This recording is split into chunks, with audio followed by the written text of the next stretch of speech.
to this week's vlog. So this week I didn't really get up to much. However, I have my Japan trip coming up in 5 weeks. So for this week's vlog, I thought it'd be fun to share with you guys how I plan my travel itinerary. So I got the idea for this video because I had a few friends reach out to me and asked me to help them plan their upcoming trips to Japan. And I'm not an expert on Japan or traveling in general, but I feel like I've learned a lot since my first trip to Japan, and I thought it'd be cool to kind of share the process of how I plan my trips. So I'm gonna finish this coffee and we'll head to my office and I'll share with you guys how I plan it.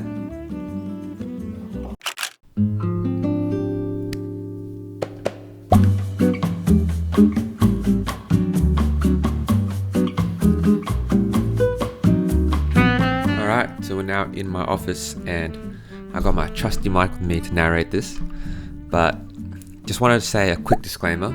Everyone travels differently, so what you enjoy is purely subjective. Just keep that in mind when you're planning. Some people like going with the flow, others like to plan every hour. So just take what I say with a grain of salt and adapt it to your style of traveling. But anyways, if there's one thing that I've learned the hard way and I would give as an advice to like my younger self, it's always better to prepare before your trip than try to figure what to do once you're already there. So essentially, if you plan ahead, you can account for stuff like how far each activity is, where all the food spots are and if they're nearby or not, and how to move throughout your day without wasting your time trying to backtrack. But also, just because you have a schedule, it doesn't mean you have to follow it. Like if you feel tired or you want to do something else, feel free to do that. There's no one forcing you to do anything, but at least you put in the effort prior so that you're not wasting your holiday on the day asking what should we do today or what are we planning. To recall a specific example for myself, we were in Shibuya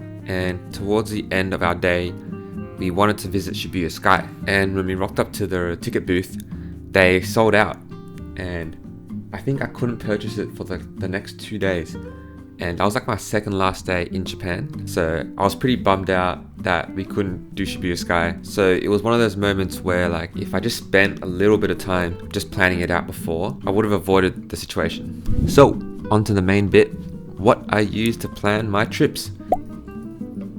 So I use Wanderlog as my all-in-one source of truth where all the information is located. Basically it's like my one-stop guide. A bit of context, on my first holiday I used Google Sheets, and on my second holiday I started to use Notion but switched over to Wanderlog. To do a quick summary of why I switched, so Google Sheets is like you're restricted to cells. Basically your schedule had to be like a timetable sort of thing. It wasn't a very visual guide, it was more like timetable. And I switched to Notion because it insert like tables, but you can also add notes and add photos to make it a more visual guide. And the reason I switched to Wanderlog was because it had all these features, and the main thing that I use it for is the map feature, which I'll get to in a bit. But let me pull up an old trip to show you guys how I use Wanderlog. Alright, so I am pulling up my Japan trip in December last year, well, Japan and Hong Kong, to show you guys kind of how I go about planning. As you can see, there's two parts to Wanderlog. There's this side, the left hand side, which has like the text and all the guide, and the right hand side is the map feature, which is what I've been raving about this whole time.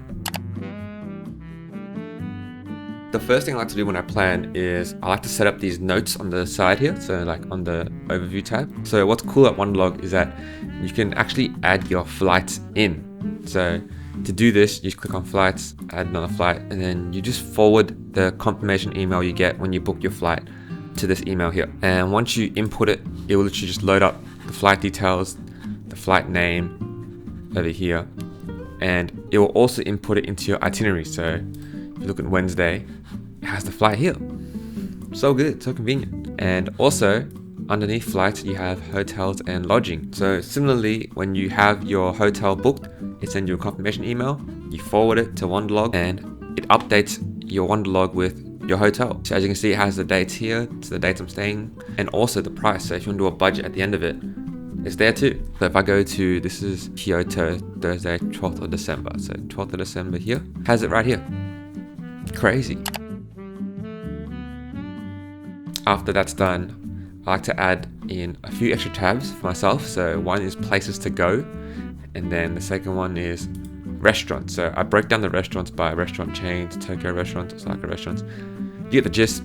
But essentially by having these restaurants saved and pinned here, you can tell at a glance on on the right hand side where it's located. I like to just leave the note tabs there, just let that tab slowly build up. For me, like I also linked like Instagram reels and TikToks that I've watched, but I'll just save the reels, and then when I have time during the week, I'll sit down and just chuck them in. And then I like to do the same for places to go, so like attractions or activities, I like to put them down.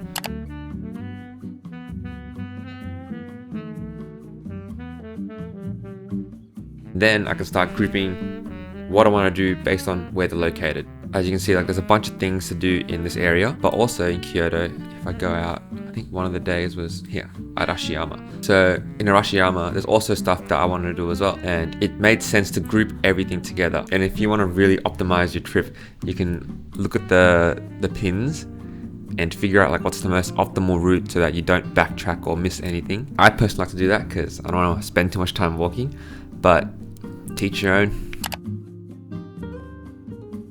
I normally like to watch content like on YouTube or Instagram or TikTok to find like some activities or restaurants to go to. I feel like that's like the easiest way to learn what's out there and what to do. But initially organizing it all was pretty difficult, so having Wanderlog is a great tool to use.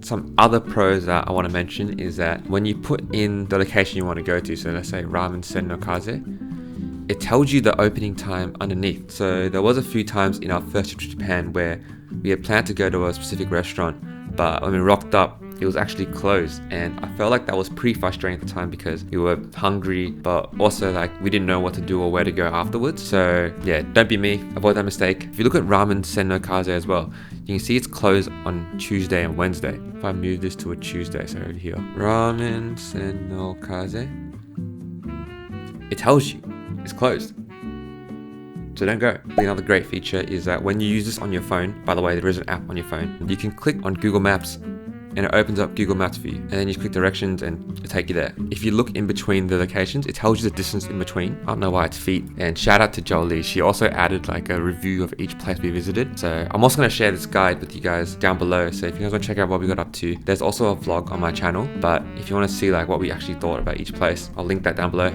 But yeah, as you can tell, I like traveling for food, so if that's not your thing, you don't have to do that. But for my travel style, so like foods, activities, sceneries, it's great to have like a visual map of where everything is. You can use Google Maps, there's a feature where you can save locations, but I just liked having all the maps saved while also having an itinerary and have it like all connected into like one hub. By the way, Wanderlog is free to use. You can get the pro version, but I've been using the free version and it's been fine for me, so no complaints there. Yeah, I hope this guide helps someone out there if you're confused about where to store all your information when you're traveling or where to go or what guide. Yeah, I hope this helps. So that basically wraps up this week's vlog. Bit of a different one this week, but I thought it'd be cool to make a video about Wanderlog since my friends have asked me and I can just tell them, hey, I made a vlog about this. But this isn't a sponsored video, by the way. I just love using Wanderlog. I feel like it changed the way I travel now. Something that I want to share with you guys. But also, like, do what you like. If you enjoy freeballing it, going there, having fun, exploring, do you. Like, life's too short to listen to all the noise, so do what you enjoy. If you guys enjoyed this week's vlog, make sure to subscribe and I will see you guys in the next week. Peace!